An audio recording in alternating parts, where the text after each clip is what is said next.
மாற்றுத்திறனாளிகள் அவருடைய உழைப்பை கொட்டி தமக்கு ஒரு அரசு வேலை கிடைக்காதா என்ற ஒரு ஏக்கத்துடன் ஒரு அரசு வேலை என்ற ஒரு கனவோடு இப்போ வரைக்குமே படிச்சிட்டு இருக்காங்க. வறுமையை வென்று தன் குடும்பத்தை எப்படியாச்சும் நம்ம முன்னேற்றி விட மாட்டோமா அப்படின்ற ஒரு ஏக்கத்தோடு படிச்சிட்டு இருக்க ஏழை எளிய கிராமப்புற மாணவர்களும் இருக்காங்க.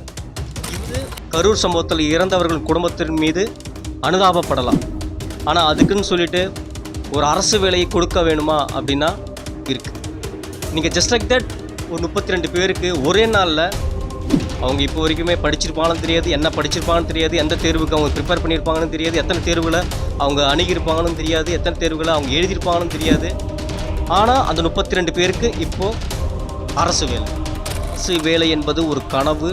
இந்த அரசு வேலை கிடச்சிருச்சுன்னா நம்மளுடைய குடும்பத்தினுடைய வறுமை ஒழிஞ்சிரும், நம்மளுடைய பரம்பரையே ஒரு வெளிச்சத்தை நோக்கி பயணப்படும் அப்படின்னு சொல்லிட்டு பல்வேறு கனவுகளோடு படிச்சுட்டு இருக்க பல லட்சம் மாணவர்கள் இந்த தமிழகத்தில் இருந்துகிட்ருக்காங்க.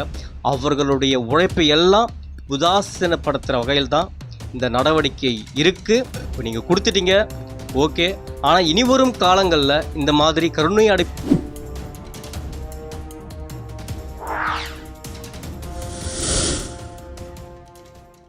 கரூர் சம்பவத்தில் உயிரிழந்த குடும்பத்தினர் ஒருவருக்கு அரசு வேலையை தமிழக அரசு வழங்கியிருக்கு. இது மனிதாபிமானத்தின் அடிப்படையில் வழங்கியிருந்தாலும் கூட எனக்கு ஒரே ஒரு கேள்விதான்.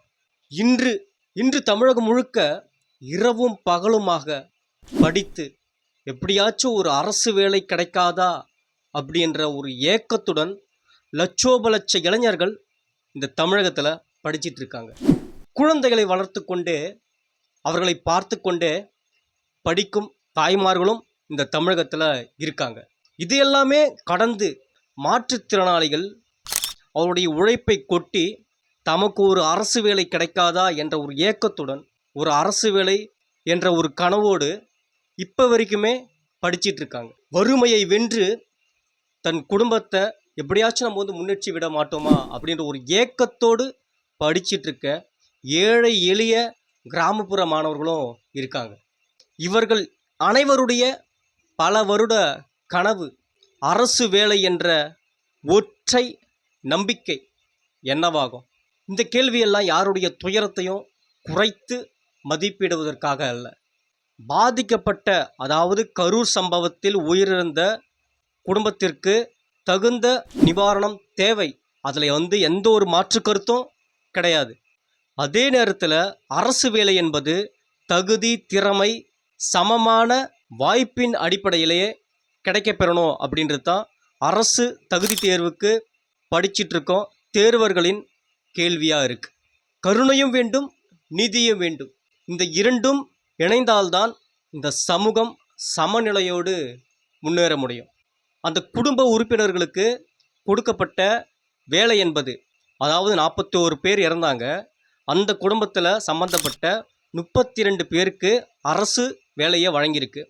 அந்த அரசு வேலையும் அந்த கரூர் மாவட்டத்திலேயே பல்வேறு வேலைகளை ஒதுக்கீடு பண்ணியிருக்கு அரசாங்கம். அதே 32 நபர்களுடைய பணி நியமனம் என்பது எத்தனை லட்சோப லட்ச தேர்வர்களின் கனவு. ஜஸ்ட் லைக் தட் ஒரு 32 பணி நியமன ஆணை அப்படின்னு நம்ம பார்க்க முடியாது. அந்த 32 பணிக்கு, அந்த 32 பணிக்கான தேர்வுக்கு இங்கே பல லட்சம் மாணவர்கள் தேர்வு எழுதிட்டுருக்காங்க. பல்வேறு கனவுகளை சுமந்துக்கிட்டு இப்போ வரைக்குமே தேர்வு எழுதிட்டுருக்காங்க. அவர்களை எல்லாமே நம்ம உதாசீனப்படுத்துகிற வகையில் தான் இந்த முடிவு அமைஞ்சிருக்கு. உள்ளபடியே கரூர் சம்பவத்தில் பாதிக்கப்பட்ட குடும்ப உறுப்பினர்களுக்கு நியாயம் கிடைக்கணும், நீதி கிடைக்கணும். அதில் எந்த ஒரு மாற்று கருத்தும் இல்லை.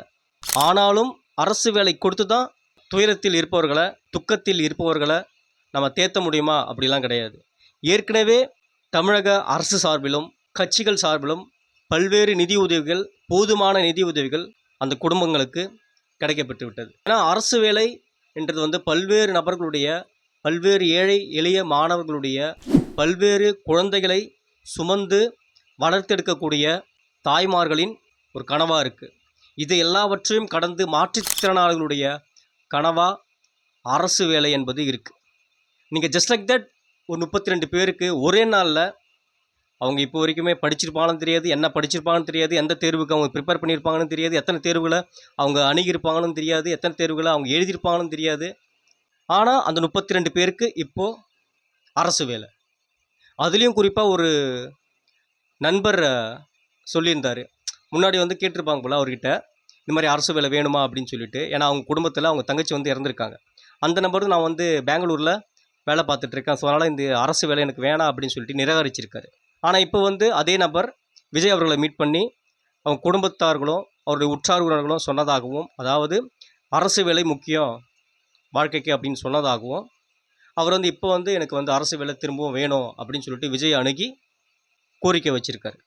ஆனால் அதே அரசு வேலையை ஒரே ஒரு அரசு வேலை கிடைச்சாதா அப்படின்னு சொல்லிட்டு பல்வேறு கனவுகளோடு ஏக்கத்தோடு இரவும் பகலுமாக தூக்கத்தை துறந்து இப்போ வரைக்குமே தமிழகத்தில் படிச்சிட்ருக்க மாணவர்கள் லட்சோப பேர் இருந்துட்டு தான் இருக்காங்க. அரசு கரூர் சம்பவத்தில் இறந்தவர்கள் குடும்பத்தின் மீது அனுதாபப்படலாம், ஆனால் அதுக்குன்னு சொல்லிட்டு ஒரு அரசு வேலையை கொடுக்க வேணுமா அப்படின்னா அங்கே தான் நமக்கு மாற்று கருத்து இருக்குது. நமக்கு மட்டும் இல்லை, தேர்வர்கள், அதாவது டிஎன்பிஎஸ்சி தேர்வுக்கு தயாராகி கொண்டிருக்கிற தேர்வர்களுக்கும் இளைஞர்களுக்கும் மாற்றுத்திறனாளிகளுக்கும் தாய்மார்களுக்கும் மிகப்பெரிய கேள்விகள் இருக்குது. உள்ளபடியே இந்த அரசாங்கம் இந்த மாதிரி சம்பவங்களில் இந்த மாதிரி முடிவுகளை எடுக்கும்போது மக்கள்கிட்ட ஒரு சஜஷன் கேளுங்க. இதுவே முதலும் இறுதியாகவும் இருக்கட்டும் அப்படின்றது தான் நம்மளுடைய ஒரு நம்பிக்கையாக இருக்குது. ஏன்னா அரசு வேலை என்பது ஒரு கனவு. இந்த அரசு வேலை கிடச்சிடுச்சுன்னா நம்மளுடைய குடும்பத்தினுடைய வறுமை ஒழிஞ்சிரும், நம்மளுடைய பரம்பரையே ஒரு வெளிச்சத்தை நோக்கி பயணப்படும் அப்படின்னு சொல்லிட்டு பல்வேறு கனவுகளோடு படிச்சிட்ருக்க பல லட்சம் மாணவர்கள் இந்த தமிழகத்தில் இருந்துகிட்ருக்காங்க. அவர்களுடைய உழைப்பை எல்லாம் உதாசீனப்படுத்துகிற வகையில் தான் இந்த நடவடிக்கை இருக்குது. இப்போ நீங்கள் கொடுத்துட்டீங்க, ஓகே. ஆனால் இனிவரும் காலங்களில் இந்த மாதிரி கருணை அடிப்படையில் வழங்கப்படுகிற பணி நியமனங்கள் பரிசீலிக்கப்படணும், பொதுமக்கள் கிட்ட சஜஷன் கேட்கணும் அப்படின்றது தான் நம்மளுடைய ஒரு வேண்டுகோளாக இந்த அரசுக்கு இருக்குது.